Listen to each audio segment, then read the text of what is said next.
Arrow, 8 filler episodes that are still great. Before we start, I would like you to hit that red subscribe button so that you never miss out on any of our videos. Hey guys, what's up? Welcome back to Film Sprinter. 8. Suicide Squad. The earlier episodes of Arrow were given a lot more creative freedom in terms of what they could adapt from the comics. DC even let them test the ground with Suicide Squad, who would make an appearance in Season 2, Episode 16, led by both Amanda Waller and Diggle. The team was rounded out by Arrow villains like Deadshot, Bronze Tiger, and Shrapnel, and Task Force X was placed on a mission that made Diggle question the true motives of Argus. It's a strong standalone story that gets revisited as the Suicide Squad continues to evolve, each time taking on far more dangerous missions. It's definitely a memorable unit debut though. 7. The Brave and the Bold. Barry Allen had already been introduced and transformed into the Flash in a previous episode of Arrow. Season 3, Episode 8 saw the character return and help Queen take on the classic comic book villain, Captain Boomerang. That sequence alone feels as if it has been ripped from the comics. This is such a vital episode in building the partnership between Flash and Green Arrow. The characters have a mentor and a student relationship that really began here, considering Oliver has far more experience in the field. The story itself is inconsequential, but the bonds built here last the entirety of the Arrowverse. 6. Broken Heart. Sometimes love has to be let in a little, and for Arrow, what better character to cause some romantic tension than Cupid? She is hellbent on destroying the partnerships that the show had so painstakingly built up, and Season 4, Episode 16 allowed it all to come to a head.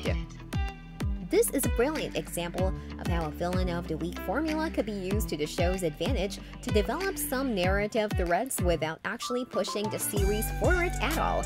Really, this helps to develop the believability of Felicity and Oliver's romance and takes a cheesy crack at developing the kind of story found in the earlier days of DC Comics. 5.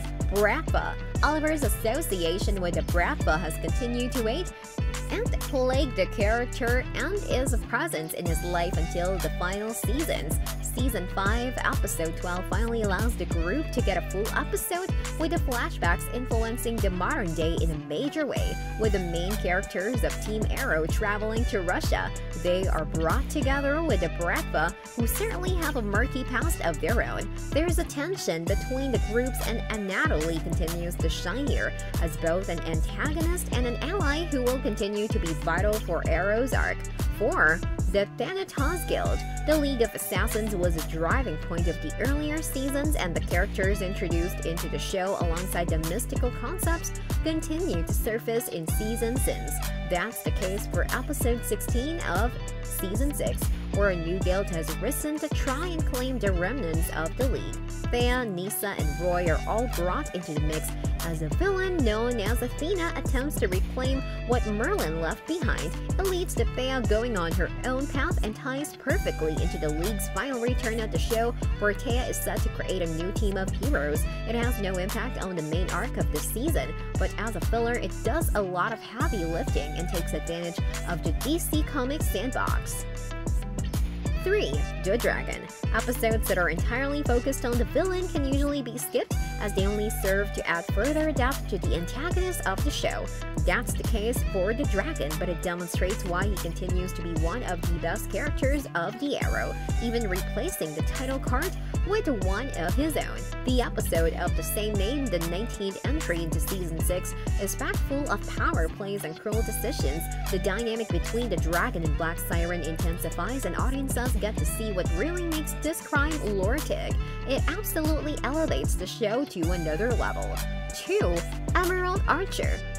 Season 7, Episode 12 marked an anniversary for Arrow, and the show went big, with a self-contained story that looked over the history of the Arrowverse hit so far. It was pitched as a mini-documentary with the characters giving interviews of what it's like to be a vigilante in Star City. It's hilarious, completely genius, and a lot of fun. It's a breath of fresh air from the grit and grind the show has become known for it, but it is also a unique way to actually revisit some of the best moments, getting the point of view characters that haven't been seen in a long time. 1.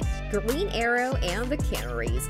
The final series of Arrow Season 8 didn't really have filler episodes, considering its run was far shorter in length. However, the penultimate entry, episode 9, was a backdoor pilot for a show that unfortunately never got made. Nonetheless, it was a mini-story without a conclusion. Set once again in the far future, it saw the newest Green Arrow team up with Black Canary and Black Siren to take on the villains of their time. It even boasted the iconic clock tower and ended with the disappearance of William, seemingly setting up a narrative that never came to be. It's such a different change of pace though, and genuinely lands despite its fate. This brings us to the end of our video. I hope you enjoyed it.